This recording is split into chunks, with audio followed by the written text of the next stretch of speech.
নিরাপত্তা নেই, এই যে প্রত্যেকটি ক্ষেত্রে এরা যে ব্যর্থ, এবং তাদের আমরা কি দেখলাম এই যে এই শীতে যখন রাজনৈতিক শক্তিগুলো মাঠে ভালোভাবে থাকে, প্রতিযোগিতা করেই হোক, রাজনীতির কারণেই হোক, মানুষের দায়বদ্ধতার কারণেই হোক, এই শীতার্ত মানুষের পাশে ঝাঁপিয়ে পড়ে।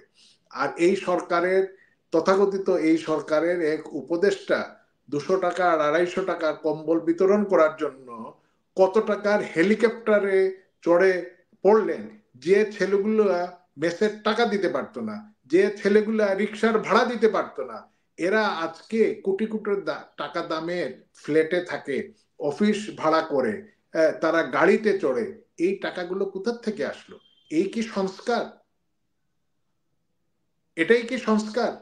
আজকে ডিসি মনোনয়নের জন্য যেভাবে বাণিজ্য হয়েছে, সেটা তো এখন তো বাংলাদেশে অতীতে কোনোদিন চর দখল হয়েছে, চাঁদাবাজদের বিভিন্ন টার্মিনাল দখল হয়েছে, কিন্তু মিডিয়া হাউস তো দখল হয়নি। এইবার আমরা সেটাও তো প্রত্যক্ষ করলাম।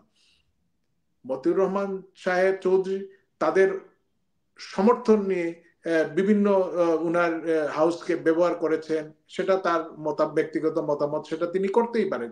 তিনিও তো প্রস্তুত তুলেছেন যে বাংলাদেশের আজকে বাক স্বাধীনতা কোন জায়গায় রয়েছে।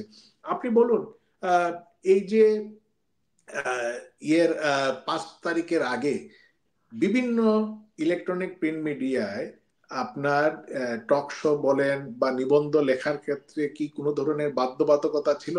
টক শো গুলোতে সরকারকে যারা তুলোধনা করেছেন, বিভিন্ন কথা বলেছেন, একজন ব্যক্তিকে কি টক শোতে কথা বলার জন্য গ্রেফতার করা হয়েছে? বা কোনো মিডিয়া হাউসকে বলা হয়েছে উনি সরকারের বিরুদ্ধে কথা বলেন, উনাকে আনা যাবে না?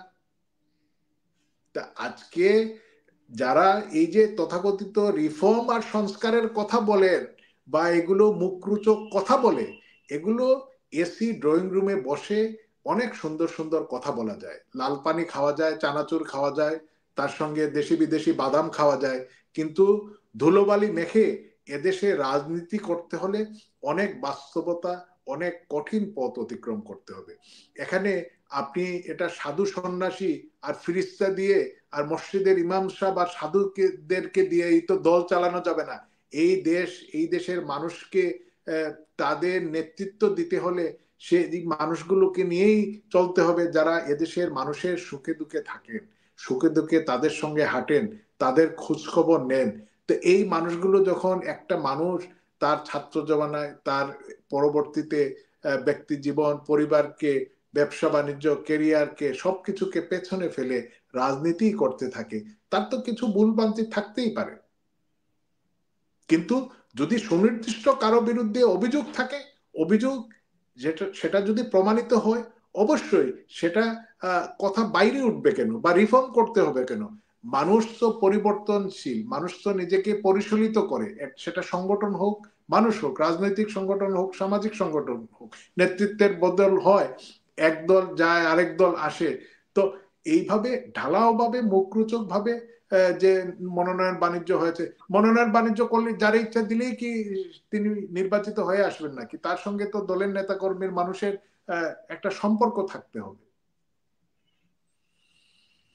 নাজিল ভাই, এই যে আপনি সরকারের কথা বলছিলেন যে এই যে সরকার তারা বিভিন্ন ক্ষেত্রে ব্যর্থ হয়েছে, তো তারা এই যে সংস্কারের উদ্যোগ নিয়েছে, এই সংস্কার বিভিন্ন ক্ষেত্রে তারা বলছে যে রাষ্ট্রের জন্য একটি স্থায়ী বন্দোবস্ত করা, একটি সুষ্ঠু নির্বাচন, অবাধ নিরপেক্ষ নির্বাচনের আয়োজনের জন্য এই সংস্কারগুলো অপরিহার্য।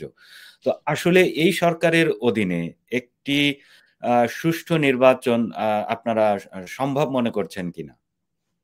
ওটাই না, এরা তো ওই যে হিন্দি সিরিয়াল বলেন, বাংলা সিরিয়াল বলেন আর টার্কিশ সিরিয়াল বলেন, এই সমস্ত জায়গা থেকে কিছু শব্দগুলো চুরি করে এনেছে।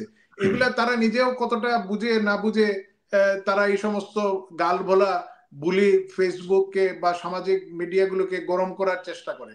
তাদের শক্তি সামর্থ্য কত সেটা তো আমরা তাদের সেই তথাকথিত সমাবেশে, যেখানে লক্ষ লক্ষ মানুষ আনার কথা ছিল, সেই সমাবেশেই তো আমরা দেখেছি যে সংস্কারের কথা বলে, যে রাজনৈতিক দলগুলা বিরিয়ানি দিয়ে বা গাড়ি ভাড়া করে জনসমাগম করানোর জন্য লোক নিয়ে আসে, তারা কি করেছে?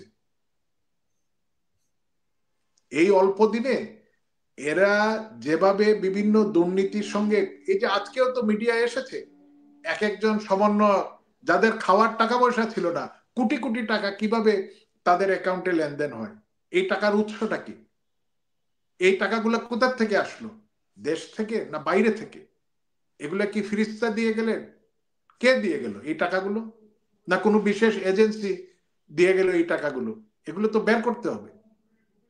আপনি কি এই কথাগুলো দেশের কোনো মিডিয়ায় এখন সেই রিপোর্ট করা সম্ভব, না কেউ করবে? এই যে এতজন পুলিশ মারা গেল, তারা শুধু সংখ্যা নিয়ে কথা বলে, একজনই কেন মারা যাবে? এই যে 400-র বেশি থানা লুট হয়ে গেল, অস্ত্র লুট হয়ে গেল, এগুলোর বিষয়ে কোনো তদন্ত আছে, উদ্ধার হচ্ছে?